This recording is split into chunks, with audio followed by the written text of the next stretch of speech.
So we can approve it subject to these minor edits. Yeah, okay. So there's I guess we need a separate motion for each one, February 28th minutes and then the 320 minutes. So the 228 minutes, I just found a small incomplete sentence. I just removed that and resent it so we can. Okay. Okay. So I'll entertain a motion for the 228 minutes. Move to approve the 228 minutes as submitted with the amendment. Second. Okay, let's take a roll call. Yes. Yes. Yes. Yes. Yes. Yes. And Jill? Yes. Okay, and the March 30th minutes, Mark, one. March 20th, excuse me, March 20th minutes. Second. Need a motion, Move to approve the minutes okay, with amendment. second. All right, we'll do a roll call. Please. Yes. Yes. Yes. Yes, Yes. Yes. and Jill, Yes. okay. Bob, you're on bat for tonight, minutes. You're up next. Oh. Just to let you know. Okay, so we are gonna go through the financial articles, and try to get as many voted on as possible. So does everybody have the recent warrant that Frank and Christine gave everybody? So I think what we'll do is we'll just go in order, because I think the financial articles are in the beginning anyway.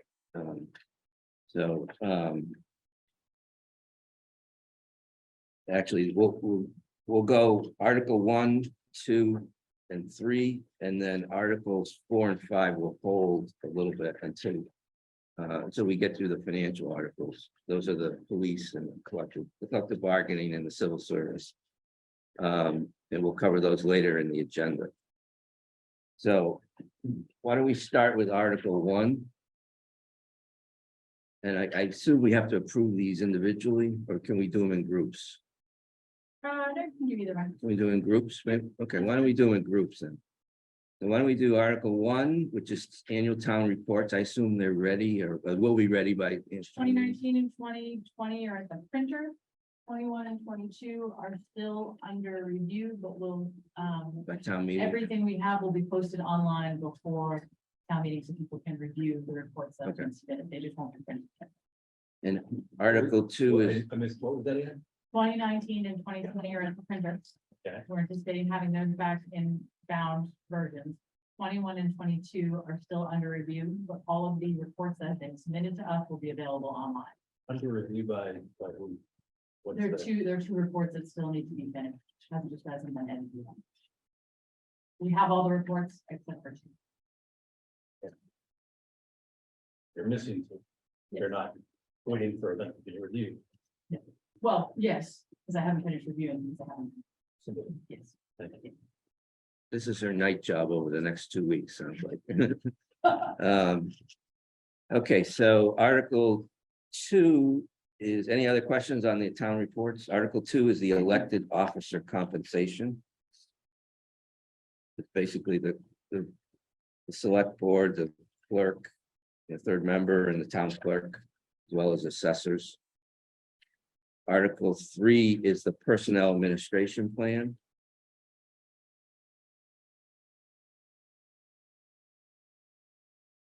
Any questions on that? If not, I would entertain a motion for Articles 1, 2, and 3. Move to approve Articles 1, 2, and 3 as submitted. Second, okay, all right, let's take the vote. Brent? Yes. Yeah. Just to clear on the Article 3, does that reference the police CBA? The tables in there for the police department? Yes. Yes. You're a yes, okay, Yes. yes, Yes. Yes. Jill? Questions, John? Yes. okay, great. Okay, Article 1, 2, and 3 are recommended passage. Article 4 and 5, we're going to hold for now. Article 6 is the creation of the opioid stabilization fund. Article 7 is the transfer into the opioid stabilization fund. And Article 8 is a transfer out of the opioid stabilization fund. So there's 92,139 going in and 68,000 coming out. So we probably take those three together. Are there any questions on we got a presentation from Frank on this at one of our earlier meetings on these three articles. Any additional questions? Balance stays in the fund, Yeah, scrolls over into the fund. right. Yeah, and as new settlement money comes in, it'll go into this fund. Right. Any questions on this? Okay, we'll do a motion on Articles 6, 7, and 8. Move to approve Articles 6, 7, and 8 as presented in the warrant. Okay, in a second, Second. okay. Brent? Yes. Yes. Yes. Yes. Yes, Yes. yes, and Jill? Yes. Okay, Articles 6, 7, and 8, Warrant Committee recommends passage. Article 9 is maybe we'll do articles, we'll do these, we'll do these as a group. Article 9 is the authorization of the new vaccine revolving fund. That's $5,000. There's Article 10, which is the annual revolving fund expenditures, the limit authorization. And my understanding, what's new here is that the advanced life support revolving fund went up to 400,000. Is that We correct? increased it this year. But all these others are stayed the same. What about the opioid? Is that gonna be added to this or is that? That's gonna be a stabilization fund, not a revolving. fund. Okay, got it. Okay. Good. Any questions on Article 10? Nothing else changed on that, right? Other than that, okay. The only thing that changes now, we're including the vaccine revolving fund in that bylaw. Okay. Which is Article 9. Yeah, so we're creating it and then we have to list it in the list to be included in the bylaw. Okay. Yeah. And then Article 11 is the Cemetery Perpetual Care Trust funds. Questions on that one? Article 12 is the Vine Lake Cemetery Expansion Study. This, I don't know if you saw it, but the selectmen talked about this at their meeting. There was a presentation by Mo. In this. And that funding is coming out of the lot proceeds sales. The sale of cemetery. Sale of cemetery lots, yeah. And then Article 13 is the local cable access related funding. And Article 14 is $15,000 for the Affordable Housing Trust Fund request funding. And they've added a pretty long summary there to educate people on what it's about. Newton contributed this. Wish he would do the minutes. I wish you read all the summaries.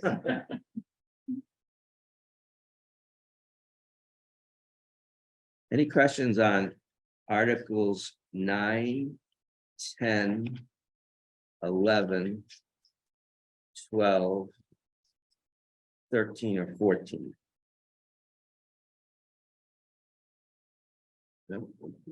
Entertain a motion. Move to approve Articles 9, 10, 11, 12, 13, and 14 as submitted in the warrant. I have a second. second, Second, okay. Go to a Yes. yes, Yes. yes, Yes. Yes. yes. Yes. yes, And Jill? Yes. Articles 9 through 14, our warrant committee recommends pass. Article 15. So Article 15 and 16 are the transfers into the municipal building stabilization fund. And Article 16 is the appropriation out of it for the building capital items.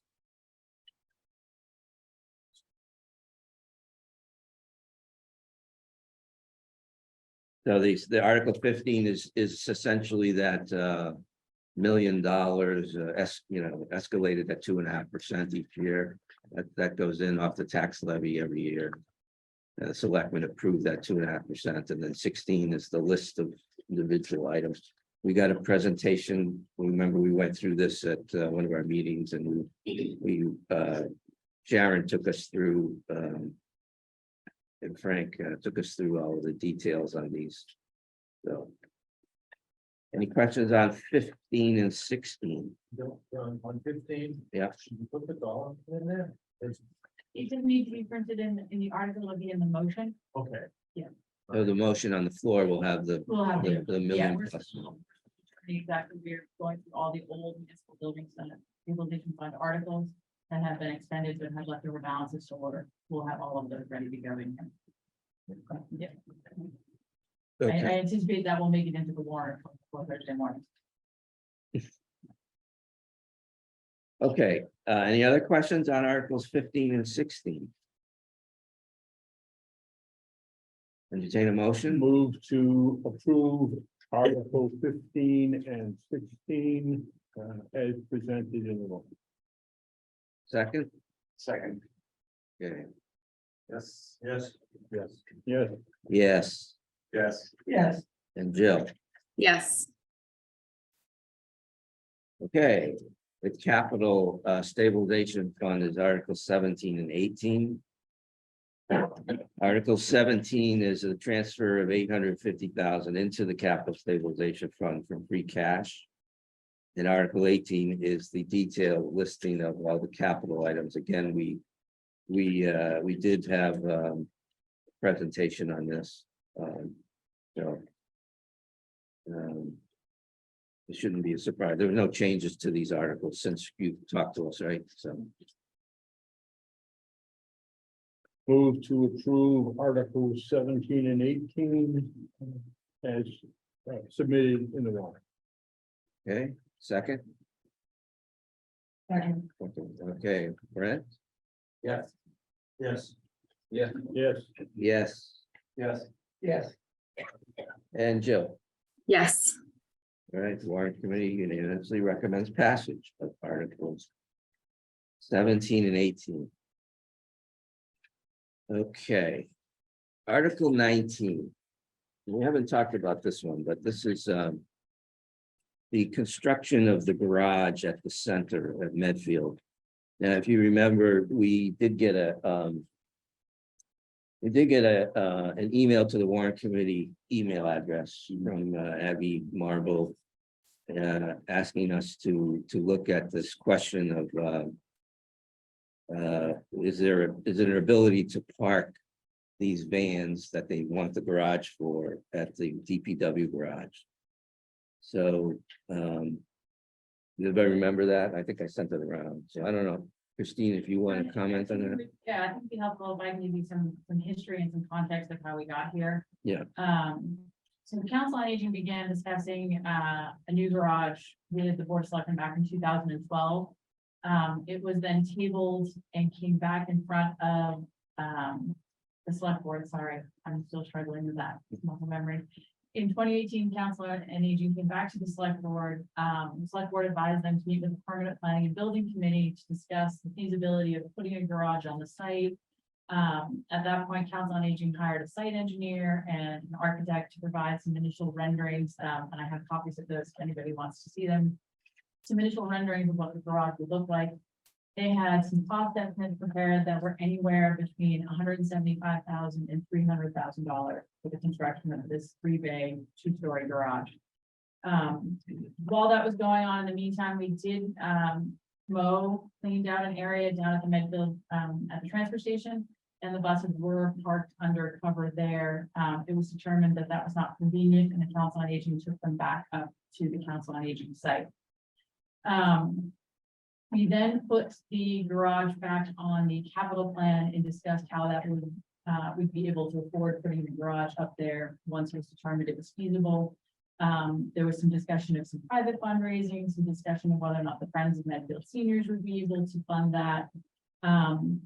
Then in 2021, the select board put out an RFP for the Hinkley South property, which is just, if you're standing in front of the Council on Aging, just to the left of the Council on Aging.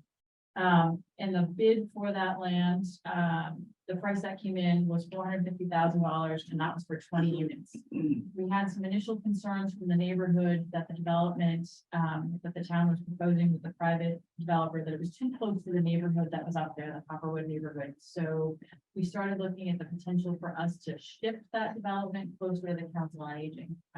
And this is an age restricted development.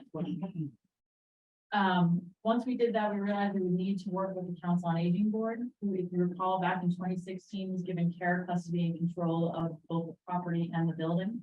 So I started working with the Council on Aging to see if they would be able to give the town back an acre of land that was there in order to shift the development. In doing that, there were some discussions and some negotiations that if we gave the developer the additional acre from the Council on Aging, they would have 4 additional units. We would be able to move that development farther from the neighborhood, and we would receive an additional $300,000 for the property for a total of $750,000. So the select board had an agreement with the Council on Aging that additional $300,000 that we were able to collect based on the land that they were giving to development could be used to build the town garage, the Council on Aging garage. Sorry. And it was up to 300. Up to $300,000. That was the estimate.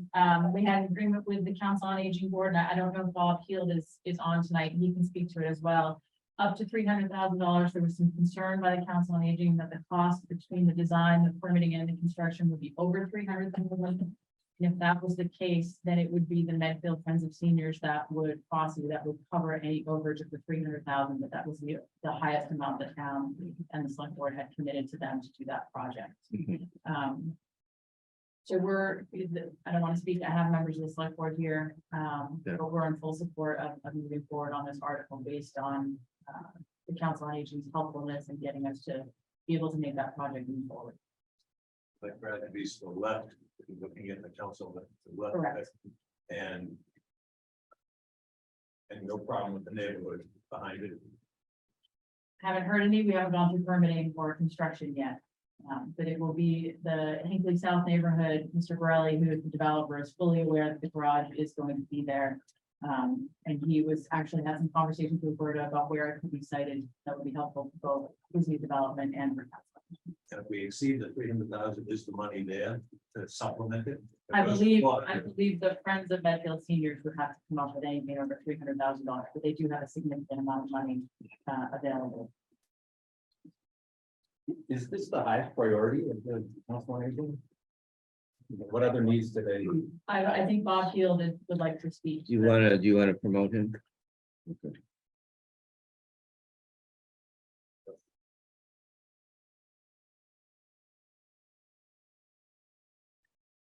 Hello, Bob. If you can hear us, unmute your mic so we can hear you.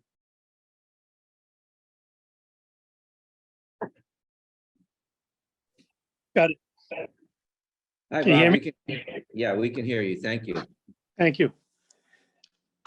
I guess the question was asked if the cost of the garage exceeded 300,000, are there additional funds available? That was one question.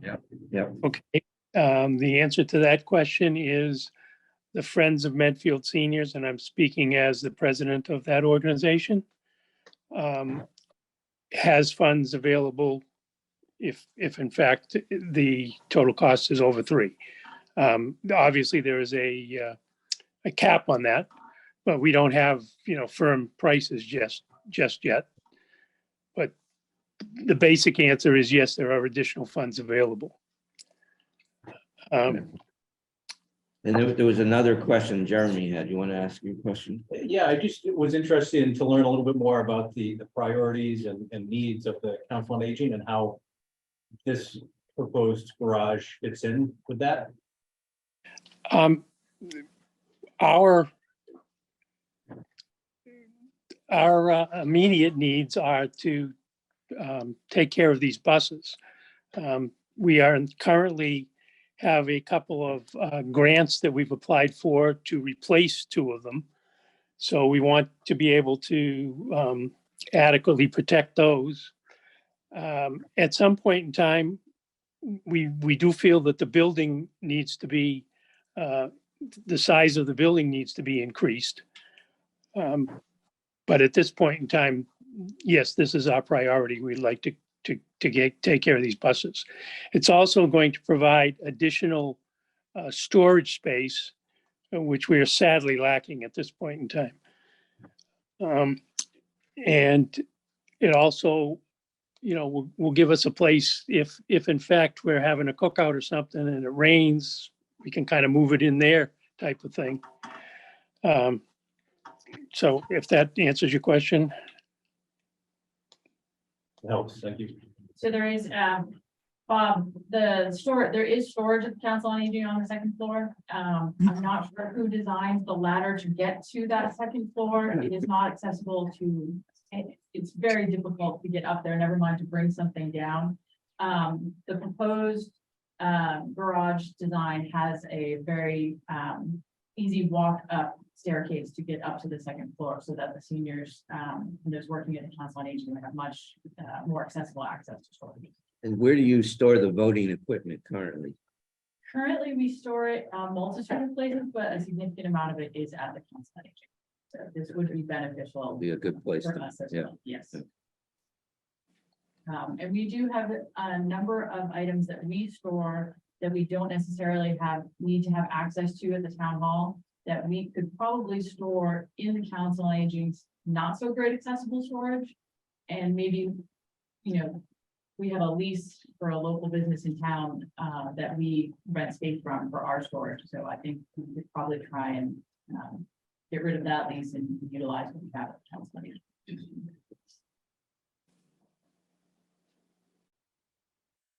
So this is using 300 of the 750 from the proceeds of the land sale. And the rest of it's gonna go in this account reserved for, sale of land, reserved for appropriation. Restricted to only being appropriated for assets greater than 5-year life. So this does fit that requirement. Is there any particular urgency in using these funds for this purpose now? Well, I think that we've been talking about it since 2018. I think that the select board made a commitment to the Council on Aging when they were willing to exchange that land in order for us to put the 24 units of housing there. So we anticipated being able to move this forward last year, but the Hinkley South project was delayed. So we had to wait until all the permitting was completed before we received the total funding for the project.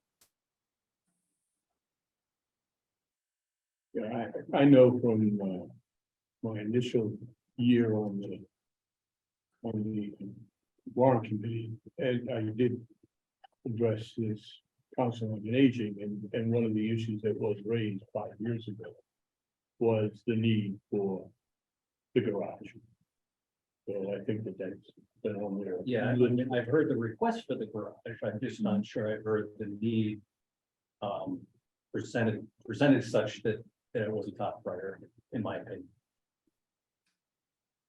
The other thing, Yeah, it sounds like it kind of got tied in with the priority of affordable housing, and that development there, and it solved that priority, I guess. And there was I understand that as well. there was a negotiation made. But this yeah. Warrant Committee is not privy to that. Right.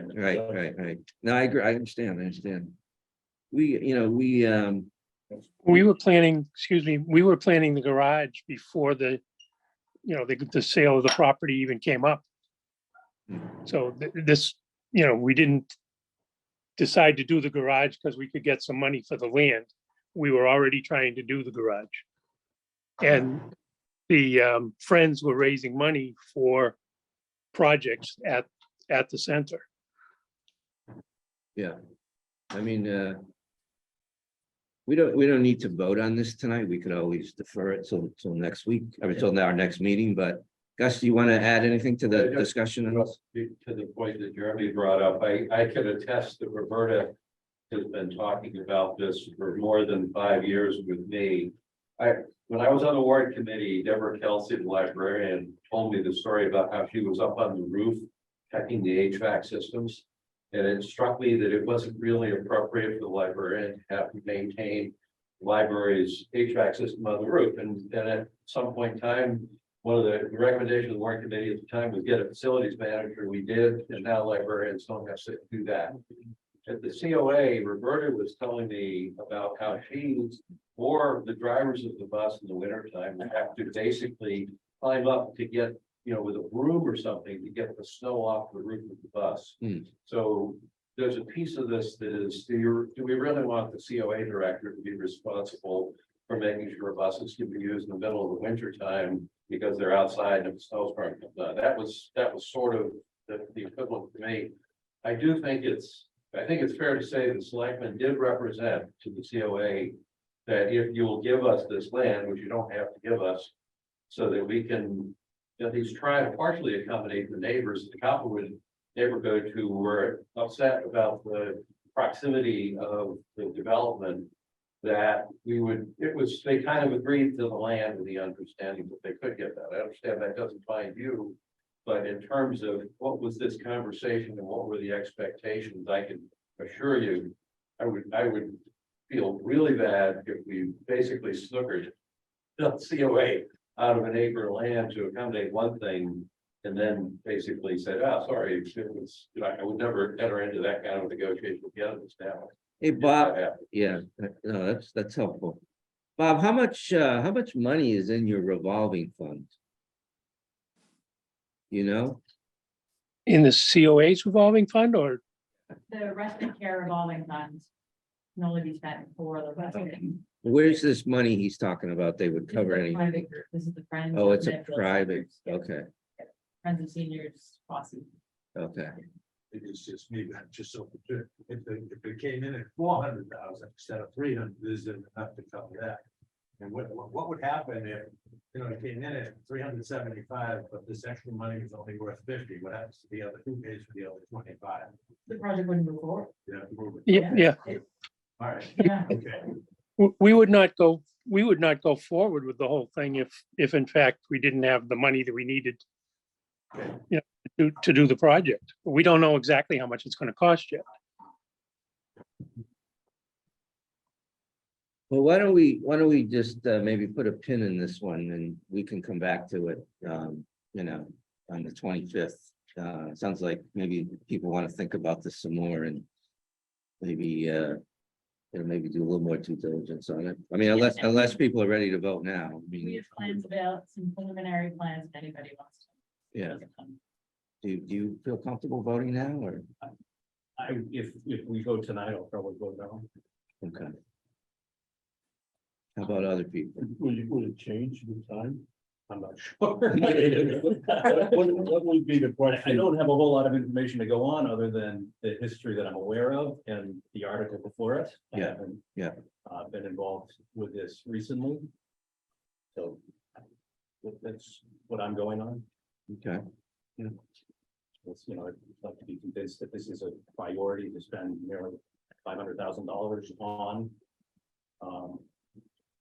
That there's not some other priority that's more pressing that serves the needs of the senior. all right. Fair enough. Why don't we wait then? We'll wait on this until, our next meeting. I think it's a legitimate question to, explore, so. All right. The Article 20. The elementary school feasibility study funding. This one is, I think we've talked about this a little bit. I think this is the follow-up to last year's article of 250, which hasn't been spent yet. This will be another 250, bringing it to 500,000. The school building committee at their last meeting talked about this and the need to have a response at town meeting when people ask, what are you going to spend this money on? So they're thinking about that and they'll come up with They are. Now there's. Yeah. Exactly. Um, No, the chair and the co-chair, I'm sure they're thinking about that. yeah, but I think it's always been understood that the full feasibility study is, at least $750, probably $1 million. So we're not even close to that, and I think one of the things I've heard they want to spend money on initially is a survey of, sort of residents, to try to understand a little bit more about what's important, what happens, I'm not sure how balanced it's going to be on different issues, but they do want to, do that survey.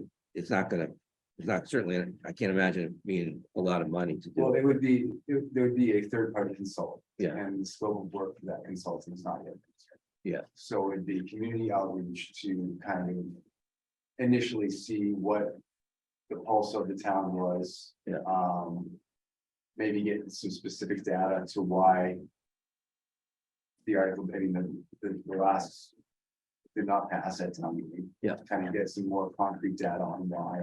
Yeah. And what the school building committee needs to address with the town residents to have a successful project. So that's the initial kind of thought on the spend. Okay. But there's been no, there's been no reaching out to the consultants. Yeah. There's been no kind of even determination of the scope of work. Okay.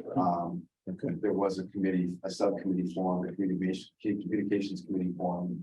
So I'm sure that they'll have some feedback in our next meeting on what they'd like to spend on. All right.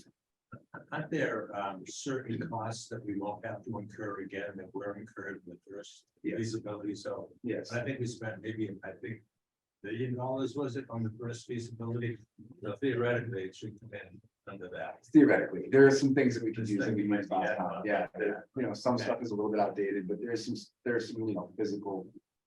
There's some stuff around the school that I do think we have to be prepared, though someone might ask, well, okay, it's 500, Yeah. how much did you Absolutely. spend? Nothing. Yeah, I think they are, exactly. yeah, they're ready to Yeah. be okay. prepared for that question, I Yeah. think, so. So just before we go, so on Article 19, I guess will be to be heard. Okay. Article 20, are there any other questions on Article 20? So there's another 250,000 currently available. Yes, Last last year. year. From last year. Yeah. This article is identical to the one that passed last year. It's identical in amount too, I guess, so, yeah. Yeah. But there's no other questions, I guess I entertain a motion. Motion to approve Article 20 on the elementary school feasibility study pending as presented in the warrant. Second, Second. okay, Yes. Yes. Yes. Yes, yes, Yes. Yes. and Jill, Yes. okay, great. Article 21, the prior year bills. This one is $6,221.50. Paying our prior year bills. We have one of these every year, I guess. I think last year was 2 years worth, right? I think it's $75 million expenditure. I think it's 6,000. Smallness. I appreciate that, Ed, but it makes me furious. motion to approve Article 21 prior year bills. Okay, a as second, submitted. Second. okay, Yes. Yes. Yes. Yes, yes, Yes. Yes. okay. Jill? Yes. Okay. Yes. Yep. Thank you. Article 22, we've already approved. Article 23, okay, this is one, I'm gonna let Jeremy cover this one. This is the water and sewer enterprise fund budget. Frank, I think passed out Yes.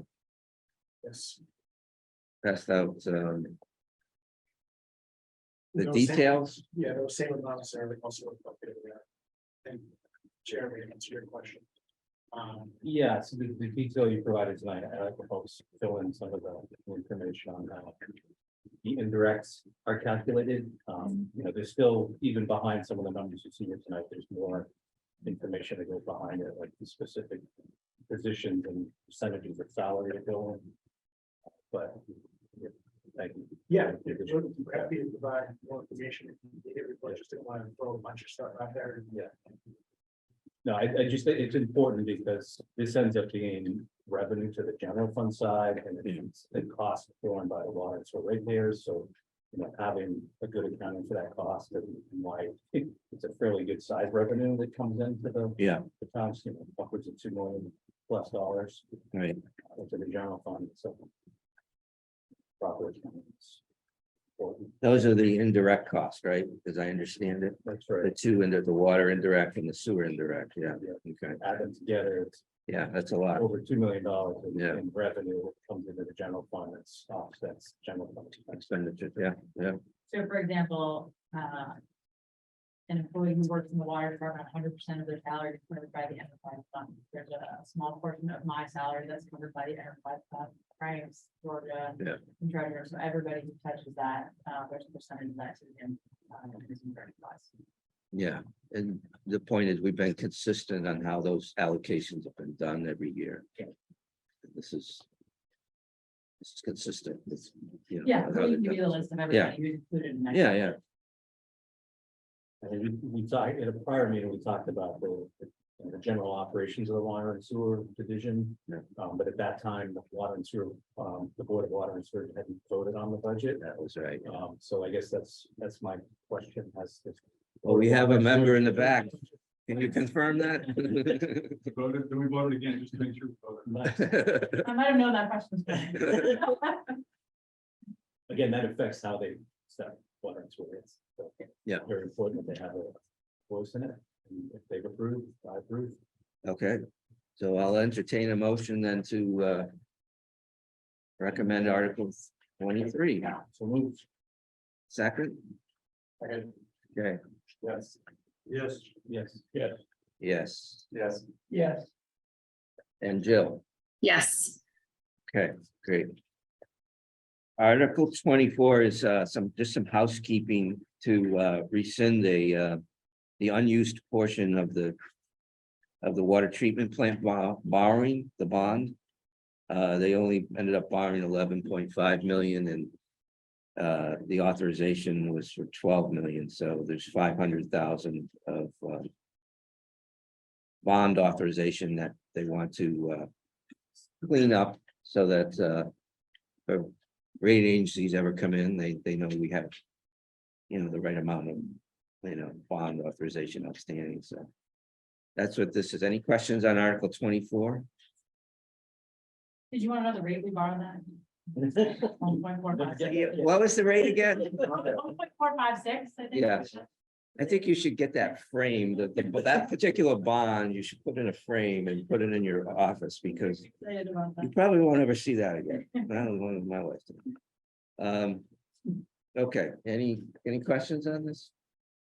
Move to approve Article 24, rescind bond authorization for water treatment plant as presented in the bond. Second. Okay. Brett? Yes. Yes. Yes. Yes, Yes. Yes. and Jill. Yes. Okay, great. Okay, so I think we're through all the financial articles, right? I think, okay, that's good. So,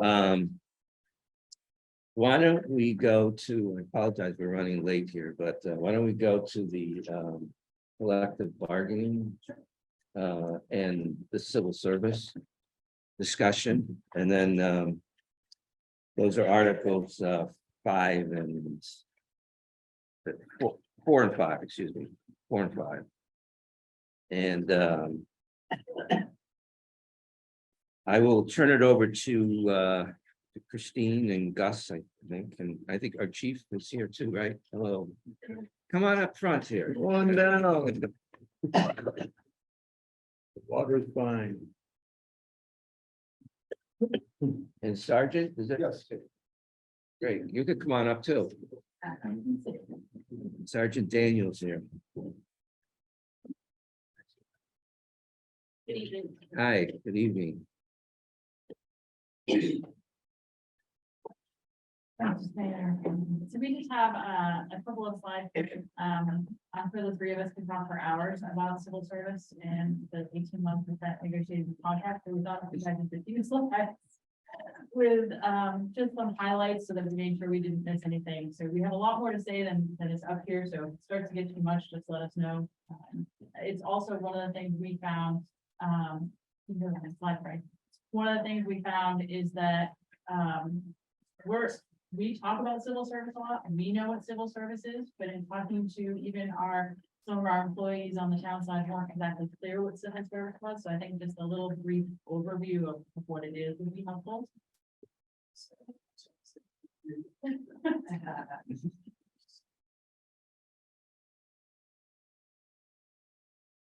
If you want.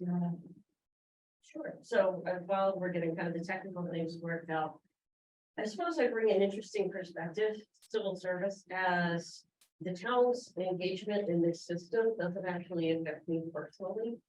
I do think that there are some operational issues that obviously are greatly affected in terms of hiring and promotions and how our organization can successfully navigate those, particularly in a time where recruitment and retention are absolutely being decimated on the national level. And the reason I say to you that this doesn't affect me personally is that this truly is a decision that the town and the union have to come to kind of collectively for all parties to really be successful and move forward. So I'm happy to answer the operational question sides, and I think that's a very important component, but I would be remiss if I didn't allow the union kind of the first bite of the apple to really talk about why they're willing to seek revocation from civil service. I think that's probably a more important voice in this conversation. So as from the union standpoint, I think we need to first address that. Through the MOU and through the negotiations that we did in good faith with the town, that we are more or less obligated to support this, and the union does support this. We had a year and a half of negotiations over it, and we negotiated in previous contracts towards it. It did not come to a resolution. So this was, quite a task for us to come here and get to this point. The union body has voted on it, ratified it, and read it and understand it. Not only the MOU, but the language involved in the civil service. So from our standpoint, that's where we stand. We also understand from the town that there is difficulty retaining employees, and also as we move forward in this new world order with policing, it's becoming more difficult to hire people, qualified people. So in good faith and in order to kind of help the town with that, we agreed to talk about it, negotiate through it. And so moving forward, we're hoping that it will help with that. Will help us all move forward in a direction where we can retain the bodies and people that we need to operate successfully. So I think, let's just talk a little bit about what civil service is. It was established by the Commonwealth in 1884. The reason why it was established, there were concerns about patronage, political interference in government hiring and promotions. The town of Medfield accepted with a ballot question at the March 1st, 1948 annual town election. And it was a fairly split vote. I think it was 328 to 216. Allowing us to go into civil service. And for anybody who wants to do any additional work, there's entire MGL chapter 31, which covers extensively every aspect of civil service. And then why don't you talk about this part of it? Yeah, so I think it's important for us to talk about why civil service worked and maybe why we've grown past it, in order to understand kind of the evolution that's taken place. So if you look back at policing in the late 40s, 50s, 60s, probably into the early 2000s, these were highly sought after careers. Typically, they were able to recruit people. You didn't have to have an education necessarily to get on the police department. The pay was reasonable at the time, but the benefits, especially as they became more unionized, became the draw for this field. Heavily weighted towards communities, so people within a community wanted to ensure that these types of jobs would stay within their community, particularly the members that wanted to serve in the municipality they lived in. To avoid some of the patronage and pay for play, they developed this system where the state basically ran a testing process and they gave you a list of candidates. Those list of candidates initially had residential preference. So if you lived in the town and you had lived here for at minimum a year prior to taking the test, you were given the residency preference, and then for veterans. And those are both reasonable things to expect as an employer. At the time, veterans coming back came with obviously a dedication to service to their country and their community. Policing was set up in a paramilitary fashion, so their intimate knowledge of military operations, the command structure were well suited for the field. And you know, they brought something back that they deserve to be rewarded with. These municipal jobs help do that. None of those things have changed. Tenets of this philosophy are still spot on. Residents bring a valuable asset to your police force. It's their inherent knowledge of the community, the cultures, people, relationships, as do our military personnel. But those are two factors when we look at the overall quality of candidate. So the reason that civil service has started to kind of outlive its usefulness, and I'm going to go right into how they do the test. They were doing the test every 2 years. They realized that that was no longer really working, so they're giving the test every year now. For example, they just gave a test in March. The people who took that test will not have their results, and they will not certify that list probably until the end of summer or next fall. So we are sitting and waiting on a potential candidate or recruit for 6 months, if not 7 months. And in the interim, that recruit is applying at many other police departments that are not civil service. So by time we actually get the list of recruits, they've had 6 months of being shopped and pursued by other agencies. So it's already outdated and we're losing the cream of the crop just through other employment opportunities. The second part of it is that when we look at residency, if you go back to the late 40s and 50s, this was a very different town. This whole geographical area was very different. It was farmland, small communities. It wasn't the suburbs and affluent area that Westwood, Norfolk, Medfield, Holliston have become. So that workforce changed greatly as well. We have our younger people, which are typically who comes into policing, a 20-something-year-old. They're not living in the suburbs unless they're still living with mom and dad. They can't afford these types of neighborhoods. Their lifestyles aren't necessarily here. So essentially, just through kind of organic measures, our hiring pool shrunk considerably. Let's not even factor 2020 and the bad acts of policing that absolutely destroyed the reputation of our profession. So that's kind of where we're at right now in terms of the candidates we're getting. I think the town recognizes the value of having local people come here and having our veterans continue to serve in an organization. We just don't have that candidate pool available to us with the current system, and we're getting beat out by non-civil service agencies. Yeah. Okay, that's helpful. So when we talk about competing with towns that are not civil service, excuse me, I always hit the list up. I just want to let you know. I mean, we have the list. Oh, great. Yeah, I do want to let you know what our neighbors are doing, right? So when we want somebody to come and work for us, we want them to work in Medfield. The Post Commission, and I guess I should backtrack by telling you that the Post Commission, which was established by police reform, is basically dictating all of our hiring standards and certifications for police officers. And the Municipal Police Training Council is determining all standardized testing. So civil service has kind of lost their voice, and I'll be perfectly honest. If the town doesn't come out of it, I don't think civil service exists in the next 3 years, in the next contract negotiation anyway. Just as it goes through organic death being replaced by other statutes. But when we look at people wanting to come here. We ask the questions that Post asks us, but then we ask our own questions, and they're Medfield specific. Why do you want to work in Medfield? What about community policing appeals to you? What about small town community policing appeals to you?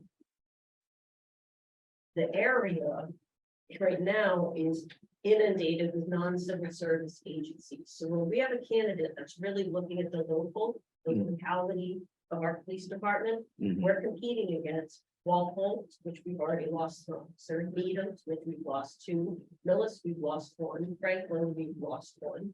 My Franklin officer, God love him, a good officer, a good person. When I sat him down, he told me point blank, Franklin's the department I wanted to go with, and now that I'm a fully trained officer, they'll take me. So if we look right by us, Walpole, Westwood, Dover, Sherburne, Holliston, Hopkinton, Millis. Yes. This is the list of towns that are currently out of civil service. So the Bellingham is still waiting for their. Wow. another one. So it's becoming harder and harder for us to compete with these departments and in terms of hiring, and recruiting. That's an amazing There's list. tension. And that's just, I just wanted to give you a snapshot of kind of our general piece of the pie and what we're competing against.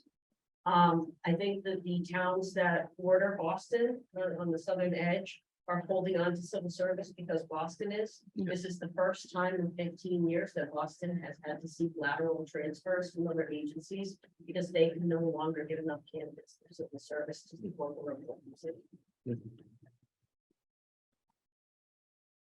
That's an amazing list. So I think it's important for us to all understand as well that as civil service goes away, disappears in all these communities, that policing is now becoming more or less a private practice where we're almost like private business, where officers have the ability to shop their skills. So as a community, we have to be aware of that and also find ways, when we work on this, when we negotiate our contracts, to work towards retention. Mm. Because we don't want our officers shopping so much other communities. We want them to be here, come here, train here, we invest in them, stay here, we'll invest in them, taxpayers invest in them. Right. It's a hefty cost, so I think we're all trying to work together to make that happen. So the other most important aspect on civil service is that they give us the guidelines and dictate our promotional process as well. They provide the tests, and I will say that if all the test costs are incurred by the applicant taking it. So it's certainly cost beneficial to towns, participate in civil service, there's no upfront cost. Mhm. However, what has happened most recently was the decision came down, somebody challenged the emotional testing that civil service ran, this last go around. And they won the case. It's the Tatum decision. It basically said that the test as administered had a disparate impact on minority populations and therefore been deemed invalid. So everyone who studied for that test and departments who were hoping to make supervisors, much like ours, are unable to select anybody off that test. I was just at a meeting with Massachusetts Chiefs of Police last week. Civil service is unable to kind of find the right pathway to get a validated testing process. We don't anticipate them even having a test available to take for a minimum of a year.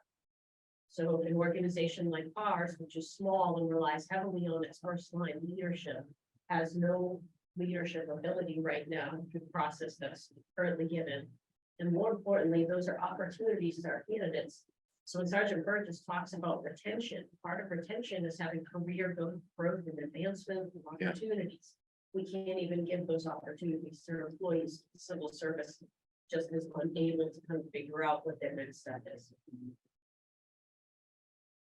I think it's hard to talk about the withdrawal of from the withdrawal of the civil service system without also talking about the collective bargaining agreement, especially because that's such time on it. So one of the things we worked really hard on was bringing our salaries up to where we thought we'd be competitive with these other towns, because once we realized we are going to have wage pressure when we come out of civil service with these towns, and we feel very strongly, at least I do, that we have a very competitive contract. And that, I think everybody, it was long, it was hard, but we are all very proud the contract when we got to this point. So our next steps in this process are to an approval of the collective bargaining agreement at town meeting. We will then move forward with a ballot question at next year's town election for the withdrawal from civil service. But they are separate items. The monetary compensation within the contract is given regardless of whether or not we see approval from the civil services. Oh, okay, Yes. so they're not linked together. No. So, okay, and that vote happens next March, Next March, has to have an annual town. but they were negotiated in good faith together. Yes, and it Okay, it will not help us to be competitive if we stay in civil service. right, So while our officers will be well compensated, we will still struggle with recruiting, hiring, promotional, providing any sort of opportunity for our existing officers to advance. And then our officers, once trained, will be able to, as Danny said, as Roberta said, will be able to shop themselves and their skills after we've trained them to Yeah, other towns. yeah, So okay. it is beneficial, but they are. but to remind people to vote next March. I always, But those elements of the hiring, retention, training, and promotion are all addressed in the collective bargaining agreement. Yeah, I think we try to look at civil service and look at the key points and what it does. And we try to incorporate that in our agreement. and for clarification, officers who are under the existing civil service system will retain those rights under civil service. So that's a good point, yeah, Yes. For life, for this year as or? long as they're employed, right? Yes. Until they move through the promotional system within us. So if we have a patrol officer now who moves to do a promotion within our system, they will remove themselves from the civil service system and go under our local Okay. replacement option. So at their current rate. Yeah, They'll- okay. As long as they stay at their current rate, they'll retain the privileges. So there's no harm done to anybody that's in civil service currently. Correct. So is it fair to say that the collective bargaining agreement, and I know that they're separate, and the revocation of civil service, it's primarily the ability to expand the pool that's available, whilst the benefits that come to the members of the union are retained. That, I think mostly what concerns union members with leaving civil service is having the system be fair and equitable. So, civil service sets up a process. If for hiring, firing, promoting, all of those things. And it's a process that when you apply to take the test, it's a standardized test. It's set up in a way that's fair and equitable for everybody. When you take a promotion exam, it's fair and equitable hiring process. And I think the things that are being negotiated over set up that process so that it's still in place. Part of the union contract. now, yeah. And I would say that that's a great argument, except the Tatum decision just actually said that it wasn't fair and equitable. And that's gonna be the issue, is if that portion of civil service has been challenged successfully, is the next challenge going to be to the actual hiring and testing process that they use there? Because they're both based on the same format of multiple choice. I think there are a lot of unknowns, and I think the union and the town work diligently to make sure that the language that they are utilizing mirrored the spirit of what civil service is. So even if that becomes a defunct organization, the values of our hiring and promotion are the same. Yeah, okay. And you're comfortable with. Yes, yeah. Okay, No, and there's gonna be things that need to take place, so like anything, it's gonna be a learning curve. Yeah. Once we get out of the gate with it, our first time in process will be a learning curve, our next promotion is gonna be a learning curve. But we have language in place that kind of lays it out. for Yeah. us. And you mentioned the word values, which I think is important, and I think working as a community. I know from observing select board meetings, that hiring promotions always come before, or have always come before the select board, is that correct? Yes. So the final decisions, right, on the hiring, promotions, on your recommendation is provided by the executive of the town. Right. Which I There's think still- is they'll retain important. their point. I think that's important to see that symmetry between the select board and the. Any other questions? I have a non-civil service question. Yeah, sure. Yes, Yeah. in regards to the contract, does the bargaining agreement include dispatchers? There's certainly a regional movement afoot to regionalize dispatch. Is that thought of in this contract? Not in this or- contract. We participated in studies for regionalization of that, but it's not included in this contract. It's obviously would be a mandatory subject of bargaining, so. If the town desired to move to a regional dispatch, we would take that up, at a subsequent bargaining session. But yes, everybody around us is also. Well, having had articles in the last couple of years doing things in retrospect and trying to catch up on what have you, I do appreciate the work that the union, the department and the administration has done to come together. I know it's been it's good work and hard work. I appreciate what you have worked together to do. There's a lot of hard work. And as you say, there'll be more, but the fact that you've been able to bring forward contract with some longevity. Yeah. That each year we've been, and I've been on the committee, I think it's been kind of retroactive after a contract, so thanks for your work. And it's a serious topic that requires due diligence. Clearly, Yeah, yeah. clearly, it's very serious, and it's very And important. this is 3 years, right? 23, 24, 25.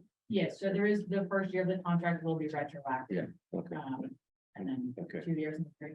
So that next year again. 20 years. Mather's got a I have a question. silly question. I made a silly. How does leaving civil service impact the actual person who grows up in Medfield and wants to be a Medfield person? Like, does it make it easier for them or harder for them, or is it not at all? So I think the process is that it allows the town, there's. Any police chief is gonna be foolish if they tell you there's not value in having a resident who applies, right? I mean, they bring a skill set that you can't trade. This is something they've grown up here, the relationships with their teachers, schools, businesses, and frankly, one another. That's not measurable. So I think that there's a preference that's given. What this allows us to do is civil service was giving a single measure for us to look at, and that was overall test score. And then the second measure is resident preference and veteran preference. I think we still include those things, but we get an opportunity to evaluate a candidate on the whole and see if that all works. So it's a component, it's just not the only. And I'll say some of the pitfalls that we have seen. So I'll tell you the last process, we only had 4 people in town sign up for the test. Only 1 passed. And ultimately made a decision to go to college, which I thought was pretty smart. It's hard for me to tell them that wasn't a great choice, but that was our only in-town selection. Civil service has some pitfalls too, when we talk about protections and the processes. So we had a candidate that came in, was unable to pass a portion of the physical examination. Under civil service rules, we have to give him 6 months to try and improve and then pass that.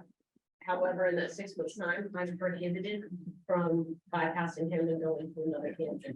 So I essentially have to hold the spot for the entire 6 months that civil service deems appropriate. And then the particular candidate actually failed the second time. At this point in time, the municipal training council told us that they were ineligible to attend the police academy. Civil service told us we had to hire.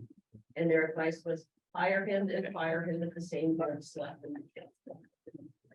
Clearly, I don't know why we would do that to any candidate and publicly humiliate them in such a way.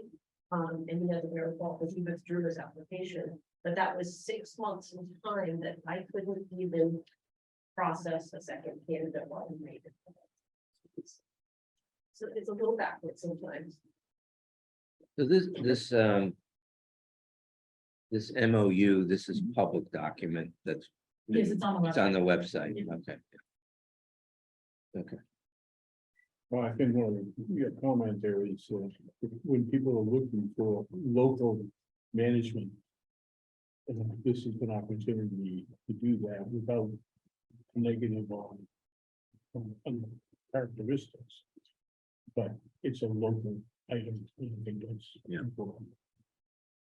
does anybody have any other questions? Jill, you have any questions? I do not. Thank you. Okay, great.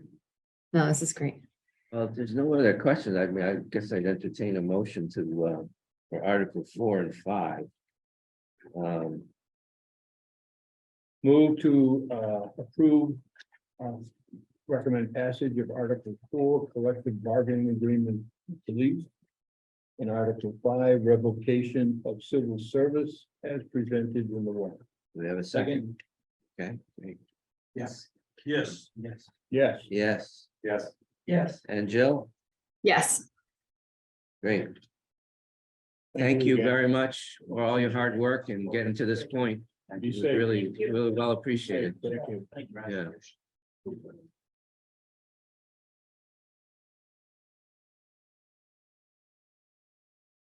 Okay, so. I think. Is, I think what we might want to do is, just, Megan is on, okay. Why don't we look at quickly to Article, 20. It is 20, solar article, 25. So we got a presentation from the Medfield Energy Committee on this one last week. And there were some open questions that I sent around. Yeah, they went back to Solar Select. And Megan is on, she's available to make any, to help with any questions, further questions we have. But I sent the answers to everybody. They were, I know you had one, and I think Ed, you had a couple. Did anybody have any questions on those responses that they sent? Answer the questions. I apologize, I must have skipped over that email or something, I don't recall seeing the responses. Oh, it was, yeah, here's one here. They're not that long, so you could probably look at it now. But, the questions were mostly around, I would say kind of contractual type issues, eventually that they'll get negotiated, they're in a stage now where they're gonna work through, the details over the, if they get the authorization, there'll be more details to work through, and they'll go through negotiations. But they were, I know there was a question around insurance, right? And because they're canopies, who has liability for any damage that might get caused to cars and stuff like that? They were good questions, so. Megan, did you want to add anything? First of all, thank you for switching your agenda around. That was nice, kind of you, but no, I'm all set. Well, I will say, we did have 2 webinars about solar. And we had 18 people there last night and about a dozen people at tonight's meeting. Okay. So we're happy to continue our outreach. Okay. Well, if there's no questions on those questions, maybe if everybody feels comfortable, we could vote on this article. We take a motion to Motion to approve For passage, Article 25, School Committee Power Purchase Agreement and Lease Authorization for solar photovoltaic CPUs. Did that on purpose? As presented in the warrant. Second. Okay, Brent, Yes. Yes. Yes. yes. Heather, Yes. yes, and Jill. Yes. Okay, great. Article 26, we already voted on. I will note that there is some, Please note, we have cleaned up the language to make it much easier to understand. yes. Yeah, it has changed slightly, but it's, I think the intent is still the same. The intent Yeah. is 100% the same, it's just easier to understand. Okay, No confusion about whether or not we prohibited them on Mondays now, so. yes, yes, And I think that, the clarification is for commercial use, Yes. not me using my blower. We also add like holidays, like a Monday morning, or Labor Day Monday.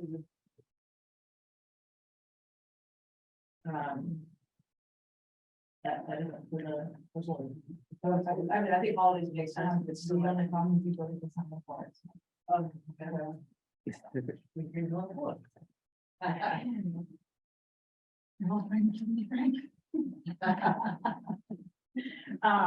Let me see what we can do. So wait, that was a 6-3 vote. yes, that was a 6-3 vote, right? We'll have to, next meeting, we'll have to talk about the majority minority opinion to that. Okay, so article, so just so we have two agenda items left. One was the groundwater protection article, but Jeff Hyman had requested that we postpone that discussion until the 25th. He's still working through some things with council, and so we will see him on the 25th. Talk about that one. And then the other two citizen petition articles we'll vote on the 25th. So we'll get all the citizen petition articles voted on the 25th. We won't cover any of those. So the one article left is Article 27, which is so we're going to be heard on all the citizen petitions, and then Article 31, I think it is, the free cash one. Well, that's, Anticipated dismissal, but. yeah, we'll just be, and the warrant will be to be heard, To be heard, yeah, just- right, just in case, and then it'll probably get dismissed, obviously. So so 28, 29, 30, we'll vote on next week, or in 2 weeks. And then we do have the last agenda item, I think, is, do we cover all the other agenda items? I think is the private well restrictions. And then we have Eileen is here, and Bill. I'm sorry, Christian, excuse me, Christian. I don't know, do you want to kind of give an overview of, why this is important, why you brought this article forth, and what we should consider, I guess. So it falls 100% on just seeing what we experienced in the town last year, moving into tier 3, tier 4, and how precious the water resources are. And yet we had people who have wells, they're still tapping in to the same water. I mean, if someone's got their own private source, that's one thing, but that's my knowledge, we're all tapping into more or less the general pool of water. And someone who's invested in a well, I don't discredit that, but when we're in a tier 1 or tier 2, they can use that water to irrigate their lawn all day long, and they're not paying a bill for it, it's already invested in a well. When we get into what we got last summer, which was tier 4, and water was so precious, that everyone should be locked down, whether you're tapping in via the town's water supply or tapping in via the well. I would also say, candidly, I think it makes it even easier for Mo and his team. You're driving around town, all the water is off. If we're in a tier 4 lockdown. And you don't have to worry about the green lawn, is it a well or not? There's no water being used. It's becoming such a tight resource. I don't want to see the time to flip to be an MRW or the MWRA. We will go, if we get to the point where we don't have enough water, we all get forced to go into that. And that's not a way I want to see Medfield go. You get ahead of.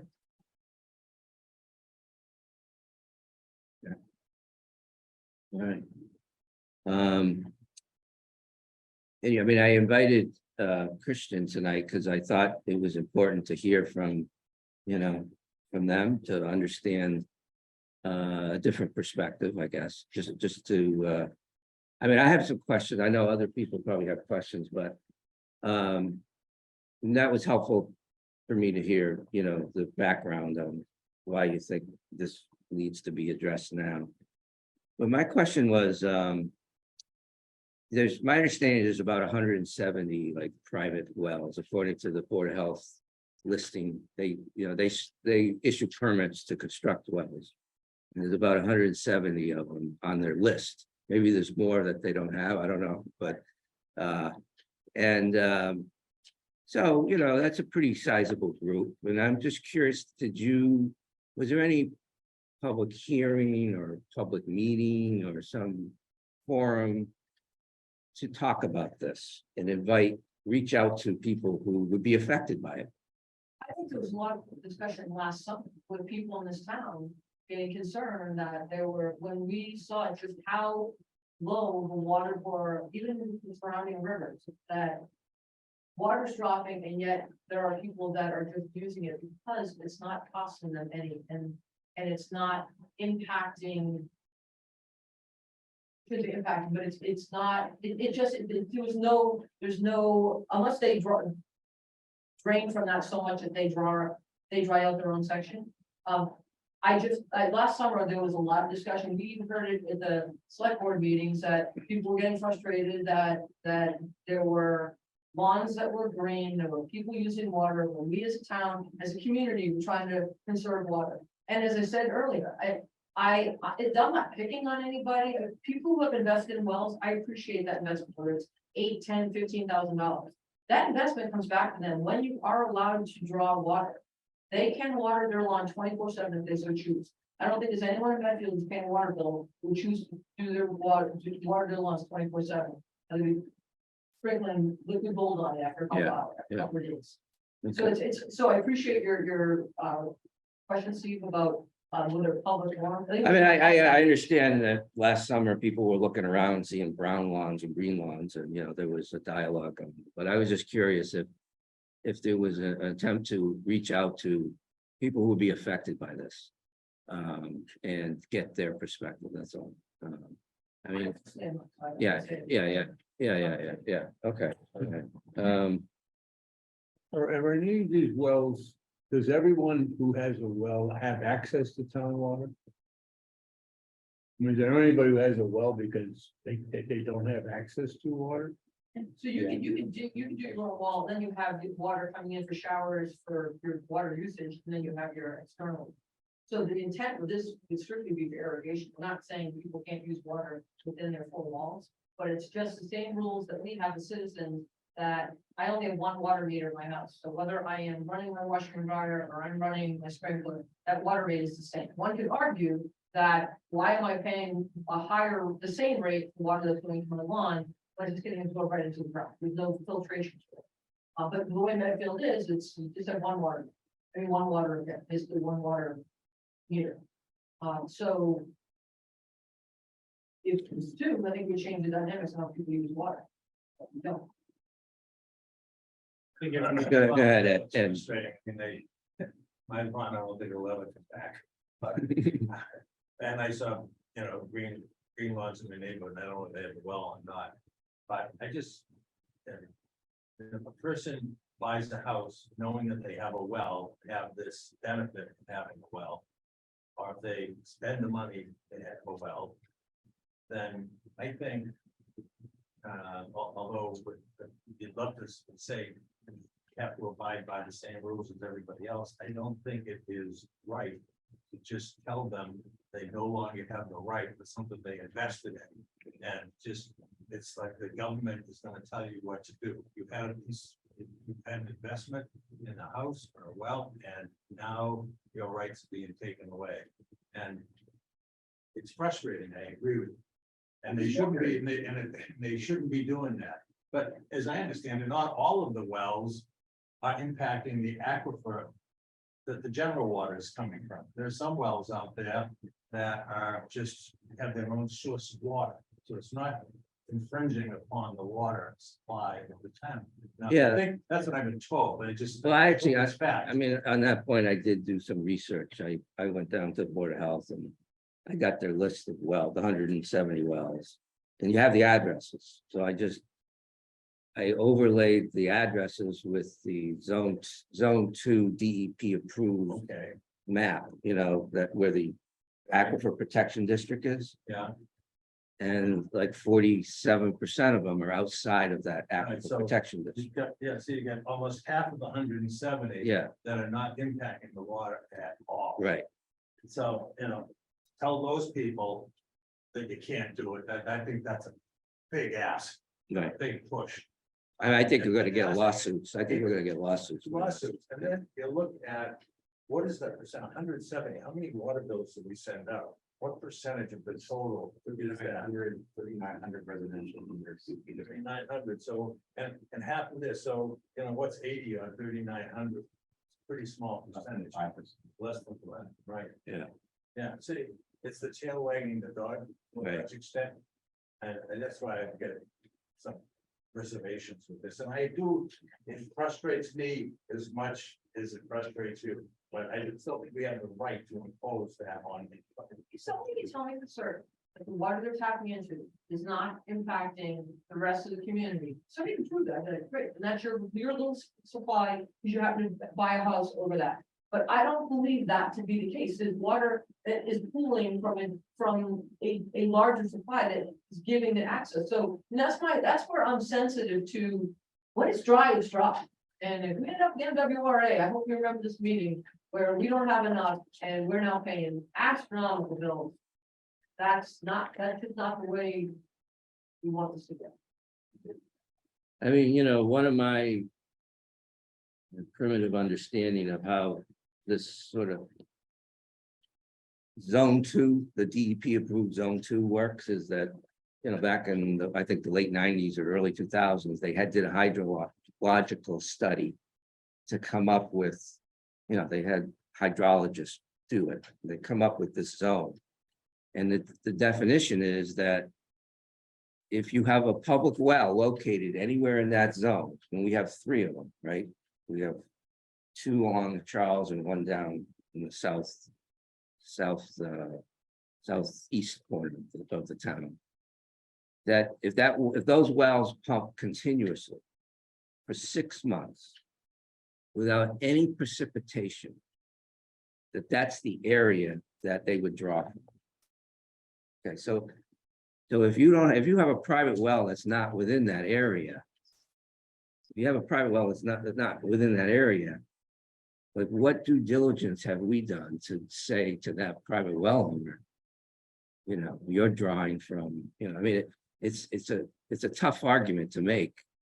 I mean, because they have the facts on their side. They have a study that's been done. They have an area that's been defined, and their wells outside that area. So, I mean, that sounds to me like a lawsuit.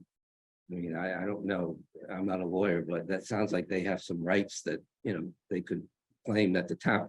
Don't forget, the town approved all these wells. Times change.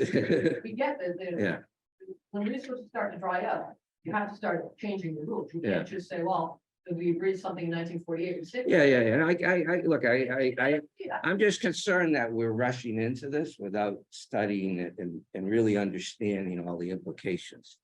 That it's, I know I talked with Bill Harvey. I don't know, you're here, Christian. What are your thoughts on what are the implications of this to the DPW and the water? So like, how do we deal with enforcing this and all that stuff? I mean, So I want to start with the Board of Water and Sewerage has not actually had any discussions on this, so I'm talking to you as a member, but I'm not really representing the board's viewpoint.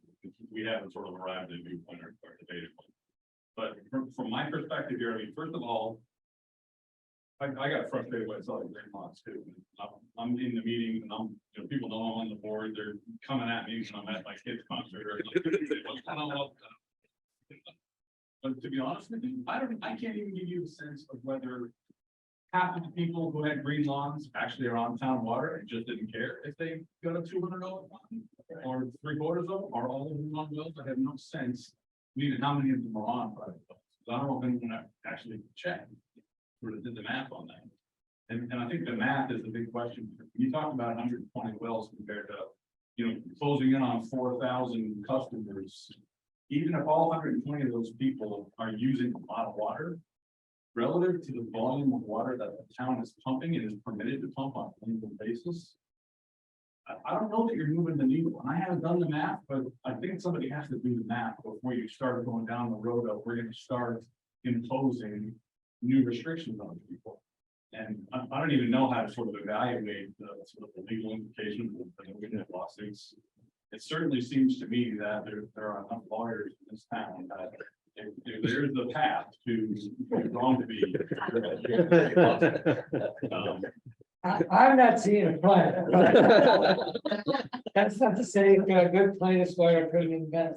Mo, is there a way, can you give a perspective on how many residents were on town water and disregarded the rule? Is that even? We gave out, probably gave out hundreds of warnings. And then went into, a lot of people would stop after that. And then we would move into the first wave of fining people. I believe, we had $2,600 fines. Actually, 18 of those 26 were paid. But there's an enormous amount of water that's being used by certain individuals that will not pay the fine because they just want to save their lawn. And, the enforcement part of it is very difficult for us, going in courts or wherever, we go out to do that. So people did pay a good portion of the fines, but there is still a small handful that did not. But I would say that, give kudos to a lot of the residents in town that, seeing the brown lawns was fantastic. Even though, you'd love to have everybody have a green lawn, but it was good to see, them conserving water when we have these restrictions. It's very difficult. We spend a lot of time and effort with the guys going out every morning. It's overtime. It's 3 hours, multiple guys going around. We still can't even get the whole town, looked at. Yeah. And trying to figure out, taking that list of 170 private wells and trying to give, still want to spend the time of looking through 170 in the dark and everything else, trying to see who's water. So a lot of times we send letters out, just, give them the warnings, and then we get a nasty phone call back. Hey, I have a private well. You don't have any mechanism that says, hey, you need to put a sign up that says you're a private well, or, we don't have any kind of bylaws that state that to a fact. So I think it's a difficult, it's a difficult process. I think, I understand the conservation effort and, whether it comes from the same effort or not, I still think we need a little more time to kind of investigate, see, like I said, what the implications would be, how we go about enforcing, because we just lay this on everybody, the onus is on us to go out there and what do we do? And how do we do it? I mean, would you have to put meters on their private wells? So we don't have any irrigation, so we have a 25% reduction in the sewer bills to accommodate people for watering, washing their cars, and don't go into the sewer. But some people abuse that, and they go over it. So for us to get involved with irrigation wells, irrigation meters would be, most cities and towns stay away from that. That's another expense for us, another. Then you're regulating private property. Right. Yeah. So, I think we definitely have to talk about enforcement and see how to go about it. I wish the state would, be able to put these on a lien type basis, but they won't do that. The Mass DEP and EPA do not regulate private wells because of the different issues that they come up with, the lashback, the litigation. They don't want to get involved, so they put the onus on the towns, and a lot of towns won't go into that direction.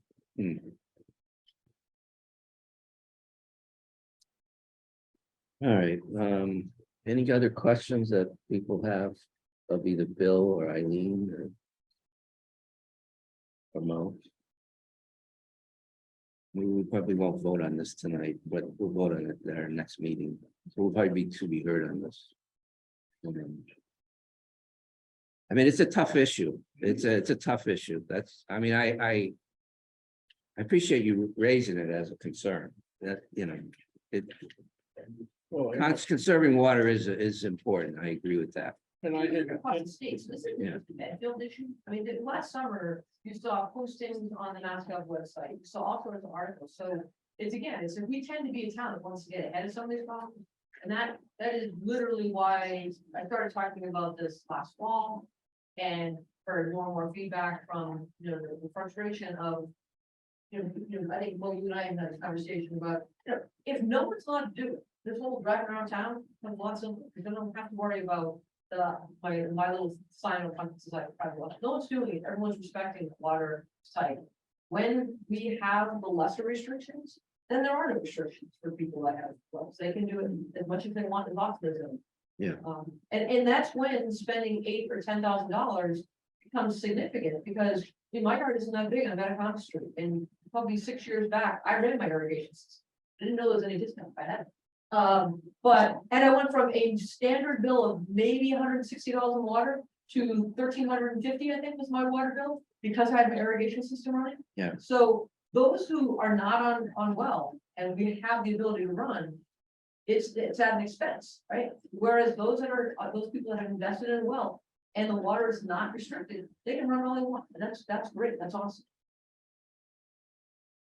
And the other question I have is, have we considered the impact of businesses in town? Well, I think, but didn't the state even regulate that last summer, where if you were like their car wash or something, and you needed to use certain water to generate your revenue, you were allowed to do it, so that they gave the windows for certain businesses to function as normal. I think they also. What about a Why Montrose? recycle- What about a Montrose? So, I mean, What about a business like Montrose? So you say just, I mean, their fields they may need to do, but they don't need to do all their properties.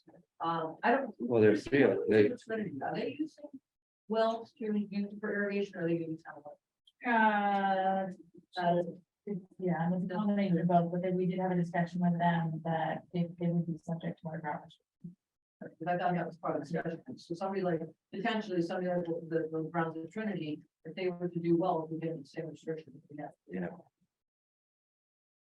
I think to the point that, you know, I'm concerned about making 170 examples of an unenforceable piece. I mean, to know, to your point, if you're saying, how do you distinguish between the person who has a private well and they don't, and the ones who, you know, people who just kind of scoff law. It looks like the majority of people who were on town water and, you know, watered their lawns. I mean, it's an emotional issue, clearly, and it came up last year very much, and always in everybody's conversation, like, now he's green and I'm not. Frankly, I saved a lot of money last year. I was pretty, I thought it was great, but I think it's very difficult from personally, just not to vote, but to say, we're kind of legislating morality here, and I think that's a tough one to do. And process matters to me too. I just feel like we haven't gone to, you know, a process to engage, you know, the community on this, at least certainly the 170 people. You know, I think, you know. Elevating that conversation, to your point, I think is very important. Yeah, You know, and yeah. and maybe to build some consensus. And when we talked earlier, when we had the school meeting about transparency and getting consensus.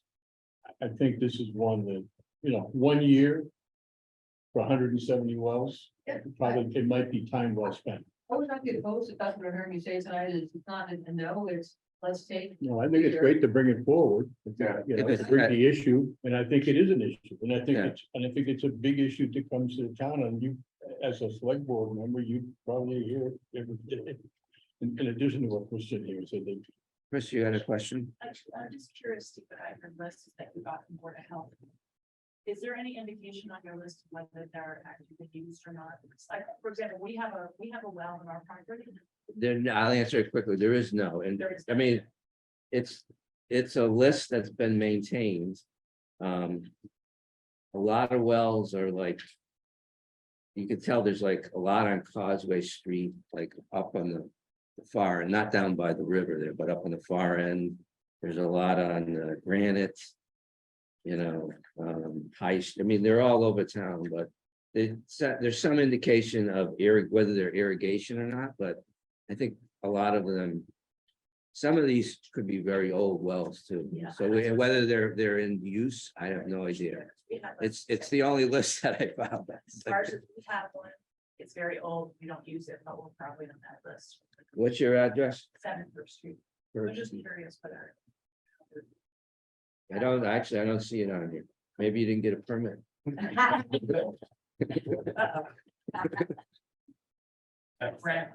no, What if it wasn't their grandfather's language or some sort of? You know, Yeah, that was the other thing, it's new like, new. maybe there should be a good- date, you know, kind of language that was set forward. Yeah. Yeah, I mean, if they're, no, that's okay. yeah, sorry, Mo. go No, ahead. that's okay. I think, over 90% of the people here have access to water, residents in the town. So I think most of the private wells do have access to public water as well. But, Christian just, called me out here and, we do have in our water regulations, we do have, a regulation about putting signage out for private wells. So we just have to get that education part of it out there as well. To get people to do it and not have people falsely put a sign on. Oh, so It ties in nicely with Board of Health. there's a comment here, Teresa, I don't know who Teresa is, but it's Teresa. All of the wells draw from the same aquifers are water sources for the town water. This is the type of education needed when we are talking about water restrictions that the state puts in place so that people can make educated decisions, not speculate about water sources. I think that's a comment, not a question. Yeah. Okay. As, Just on that, yeah, I would say, if I would get that back, say, if this goes to the town. We go to the town, in a direct democracy environment. No protection at all for the 2.5% or 5% residents that are affected in no protection. So this is their property will be diminished about. I think that the burden therefore should be on the proposers to indicate the volume of water that's at play here. In any way, shape, or form, we can estimate that. And how that impacts us both in short term and in the long term. I mean, I think everybody seems to be turning it the other way around. It's on the burden of the well owners to verify somehow they're not in danger and mind a big class. I don't think it's fair. I think it's the other way around. Especially when you're proposing something which the majority of town residents can hate the value of something. So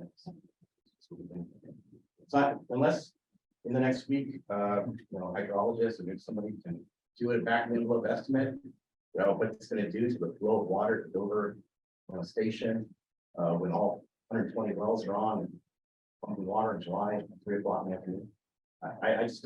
I don't have any quantitative basis to make decisions, so it becomes an emotional basis. I think that's not a good look at the democracy for the town. well said. So, to disagree. Maybe this is called the fact I spent about 10 years, not full-time, but part-time down in Haiti. And developed an incredible sense of water as a resource, which is precious, and there's not enough of it. Right now, there is enough of it here in Medfield. But there are lots of parts of the world where there isn't enough of it. And I think taking action to preserve a limited resource like this is an important thing to do. And I think, I don't, boy, am I not a hydrologist, so way to emphasize that point. But it just makes intuitive sense to me, and I'm ready to be proven wrong. That when you put a well down, you're drilling from the aquifer, that the town wells are pumping water out of it. There may be some of the 170 that aren't drilling from that source, but a bunch of them are. And they're depleting a scarce resource. And how scarce is it? Do we know? well, last summer it was scarce enough that we got an order, not to. We got an order. Well, You know what? I'm triggers sorry. those orders? Last summer, we got an order based on the state designation. Yeah, this is important. to It understand. wasn't explicitly based on some measurement of our office. So it was, the state said there's a drought in this region. Everybody get on board. You've all got permits. You all have to follow this guidance. Full stop. It didn't matter what the Charles River gauge was. It didn't matter what our aquifer looked like. It probably was low. I think aquifers all over the state were probably low during a severe drought. But let's not sort of confuse what we had to do last summer, which was based on state designation, with what's actually happening within our aquifer. And intuitively, if somebody's pulling water out of the ground, you're right. They're pulling water out of the ground, so there's less water there after they pull it out than there was before. But the rate at which it recharges and the actual volume of water that they're pulling out relative to the volume of water being taken down. I think the question that I have is, are you making a difference? Is this the right way to conserve more water, or is this such a small piece that you're doing a very emotional argument that's not actually going to accomplish anything meaningful? Don't let the emotion get in the way. I said, sort of when I heard many comments, let's do some math. I think if the math proves that there's value here, then it should be brought forward. And you're right, that the 120 people need to be protected from the other 11,000.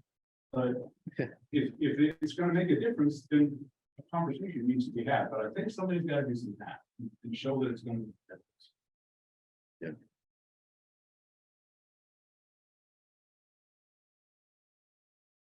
What do people think? Should we think about this one? Yeah, I think it's worth thinking about. Okay, all right.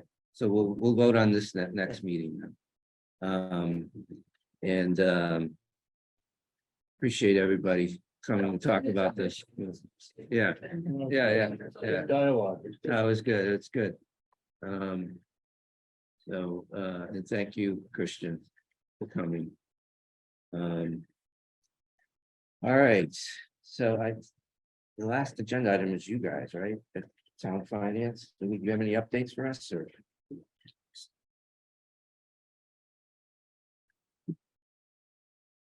Do we have another comment? Okay, sorry. Teresa.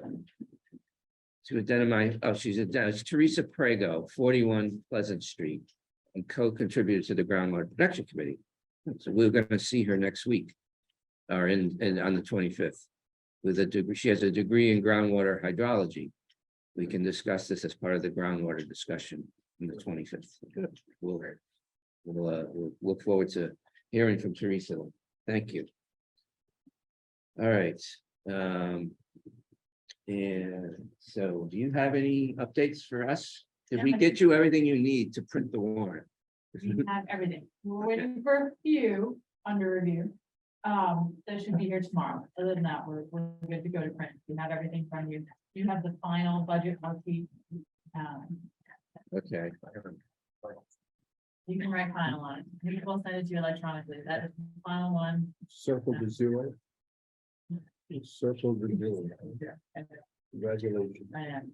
Yeah, congratulations to the Warrant Committee, the select board, and department heads, schools, everybody for really sticking to the financial policy and really moving us forward, and building up our reserves. I know we talked about it at our last meeting. I talked about it at the select board meeting. When we were discussing these in 2018, it seemed impossible that we would get to that point, and it feels like we are getting, we're actually at that point of feeling comfortable that we're making headway and moving forward. Yeah. So just thank you to everybody for sticking with us on that. And I will get you the letter from, I think, I did, I wasn't gonna call you out that I was waiting for you. no, I will get you the letter tonight That's fine. or first thing in the morning. Nobody, I mean, most people got back to me, said it was, they were fine with it. I did get a couple of edits from Peter, but, Sorry. they were minor, but, if it, so I'm just gonna delete the one article that got dropped. So just so everybody knows, I don't think we talked about So it. we didn't talk about it. The school building bylaw. School building bylaw article, which is Article 20. Which one was it? I forget the number, I think it was 29. 29. The selectmen voted to withdraw that article at 4:30 this afternoon, so that's why we didn't discuss it. So that will go away. I think, well, I'll let you, if you want to make a quick comment about it, or. Sure. Hey, Chris has already heard that. I probably was the instigator of the article, and it was in response when we were appointing the school building committee. Happened to be Chris Potts had put her name in as an ex officio non-voting member of the committee for communications. And when I saw that, I realized there was no provision in the current bylaw for anyone to appoint additional members like that. The provision in the current bylaw allows for additional ex officio non-voting members required by the MSBA, should we rejoin the MSBA program, be appointed by the Board of Selectmen. So what prompted the article to start with was the fact that there was no way to expand the membership at all. What on further reflection, recognizing that the situation that could arise in the coming year, which would be that we get readmitted to the MSBA program, it will suddenly have to appoint people, has been addressed in the existing bylaw, so that will get us through that. If down the road, the building committee says we need more people, we don't have a bylaw that can accommodate that. So perhaps it would make sense to look at this kind of an article when the need is clear. In the meantime, you don't have to be a member of a committee to help a committee. So if there was some pressing needs that the building committee needed, they could still get somebody to just volunteer to help them without actually being admitted to the committee as a member that wouldn't get voted. So given all that, just made sense, full bylaw, and we'll see how that plays out later on. We can in fact support an MSBA requirement to add ex officio non-voting members as it stands right. Okay, good, that's good.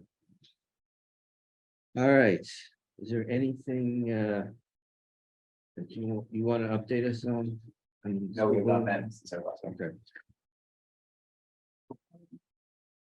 I think that's it, unless anybody else got anything. We managed to go a little bit over, but we got through it all, we got a lot done. Thank you all for coming, thank you very much. We don't usually get selectmen coming to our meetings, so we appreciate it. We didn't know you were such a thoughtful debater. This was great. Motion to adjourn. All right, Brent, Yes. Yes. Yeah. yes, Yes. and Jill, Yes, thank you. thank you, good night. Thank Good you. night.